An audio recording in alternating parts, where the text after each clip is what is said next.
I don't know if it was the fear of going up against Monday Night Football and understanding that if they continued the path they were going down, that they were going to get steamrolled in the ratings, or if it was because it was the season premiere, which was news to me. I didn't even realize it was the season premiere of Raw.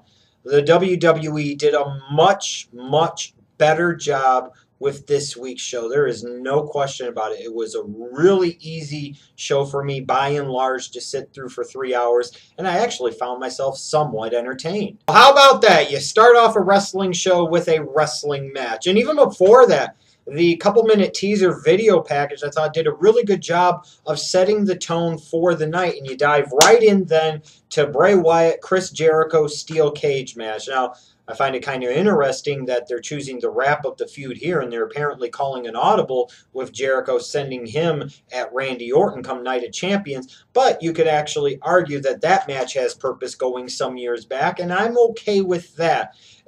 What I'm not okay with, though, is the booking of Bray Wyatt. I appreciate the fact that he ultimately goes over Jericho here. But even in this case, instead of it being a strong, decisive victory, he had to have help, there was interference, and it just felt like more of the same old cookie-cutter chicken shit heel crap that the WWE seems to do with their guys, that they try to portray as villains, that end up being the underdogs, and therefore, as a result, the fans get behind them and cheer them, and they become the faces, and the WWE tries to go against the grain, and you get the whole point. But it was refreshing. Good cage match, by and large, to start off a wrestling show with a wrestling match in this way, I thought was good for business. Now, I've been talking for weeks about how the WWE seems to love to go out of their way to make certain individuals boring. And I'm sorry, that is exactly what the fuck they have done with Dolph Ziggler and Sheamus and Cesaro. They have gone out of their way, it seems like, bent over backwards to make these guys fucking boring. Well, you got something a little bit refreshing this week. See how much better this was with Dolph Ziggler? See how much more entertaining this was? See how much this increased the interest level in the Dolph Ziggler and Miz feud? Holy fucking Christ. You give Dolph Ziggler a microphone. You let him do some funny kind of corny shit for a couple of minutes. You let him get under the Miz's skin. You actually give Dolph Ziggler a bit of a spotlight as the IC champion. See how much better this is than him just going out and working stupid damn matches every week where he's overselling and he ends up more often than not over losing. How much better this was. This was great. We need more of this shit. Because what is Dolph Ziggler's gimmick? Frankly, he doesn't fucking have one. At least here, it was a chance to kind of peer into the personality of the character. He's trying to humor. He's trying to have some fun. This was good. Miz, good. This was good. This felt like an old school kind of IC feud. This is the type of shit I want. And even with Sheamus and Cesaro, yes, it was Sheamus versus Seth Rollins, but, Cesaro gets involved, grabbing the title. Seth Rollins gets the victory as the Money in the Bank winner. Then afterwards, Cesaro hits Sheamus with the freaking neutralizer. So let me get this straight. The heel actually does something heelish to cost the babyface the match, and then gets one over him afterwards. So simple, it's genius. Now, of course, it's stupid that Cesaro is being utilized as a heel, but what have you? Look at how much better this was this week with Ziggler and Sheamus and Cesaro. Now I am much more engaged and interested in their feuds and in their matches heading into Night of Champions. This was well done by the WWE. I also like the fact that the WWE remembered that they had TakeOver coming up this Thursday on the WWE Network. So why not, if that's something that could potentially draw eyeballs to the WWE Network, bring some of those talents from that show onto Raw to cross-promote? Oh my freaking God. So simple again. It's genius. Here's a nice spotlight for Sami Zayn. Here's a nice spotlight for Adrian Neville in particular. Here's some spotlight for Tyson Kidd. And then Tyler Breeze is just kind of there.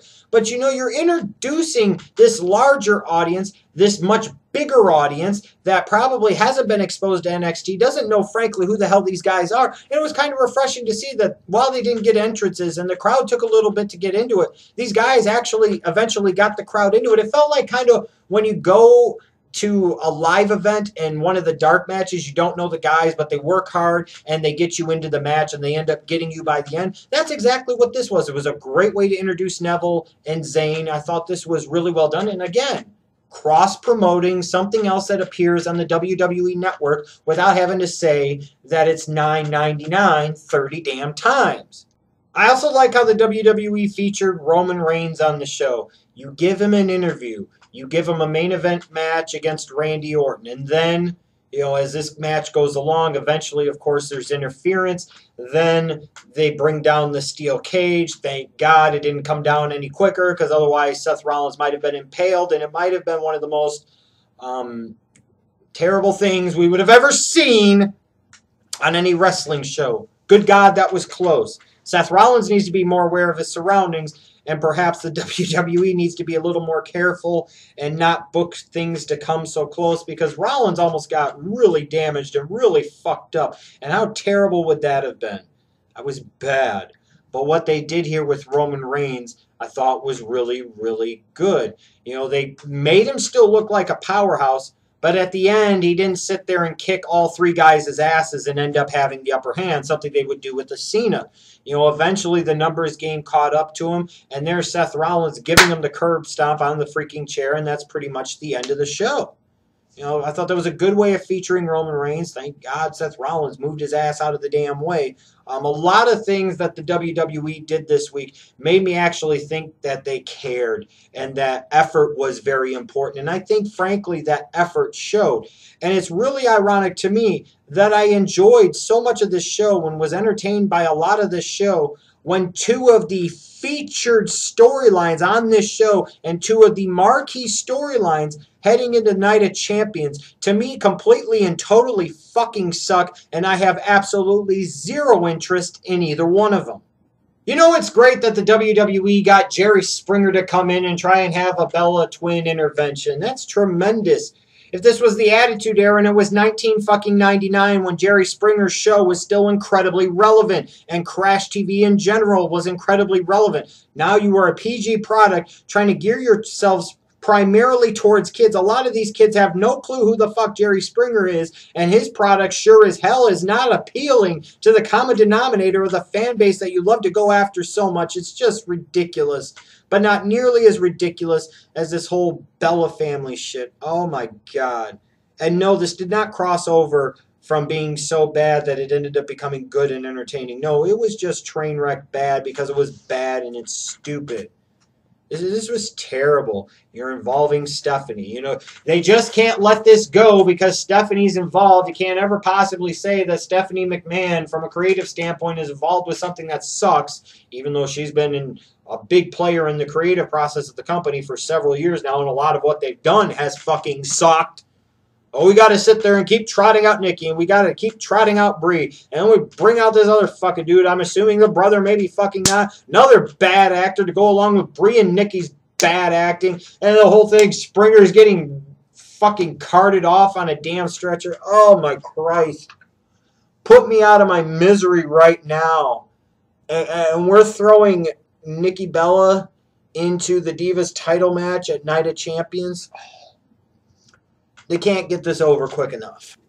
And then worst of all, you've got your feud over the WWE World Heavyweight Championship.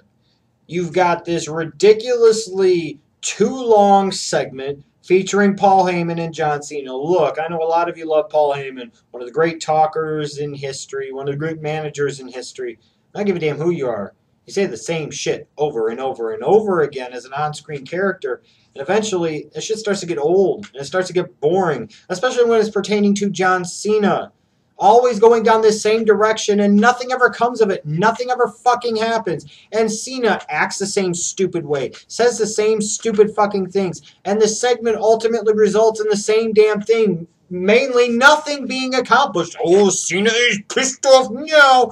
He's going to get Brock Lesnar. And if not, he's going to fight Paul Heyman next week. Oh, Jesus Christ.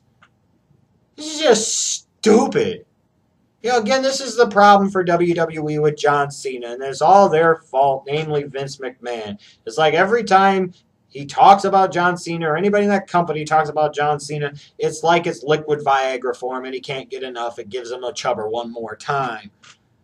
The reason people don't like John Cena, the reason people, don't get engaged in John Cena is because there is no real character and there is no story or anything with him ever. There's no reason to get invested. There's no reason to become engaged. There's no reason to get behind him because it is always the same fucking shit. And again, on this week's show, it is pretty much more of standard Cena booking 101, the same old shit. Like I said, I find it funny that two of the kind of featured, spotlighted feud storylines on this show heading into Night of Champions, I could give two fucks less about, and I thought were terrible on this week's show, yet I still ended up enjoying the show and found it somewhat entertaining. It's just how it works sometimes. It's the way it goes in 3 hours. Not everything is going to be good, but if you give us enough good things and it put forth what seems like to me enough effort, you'll get what you want out of the show, and we as fans will probably get what we want out of the show.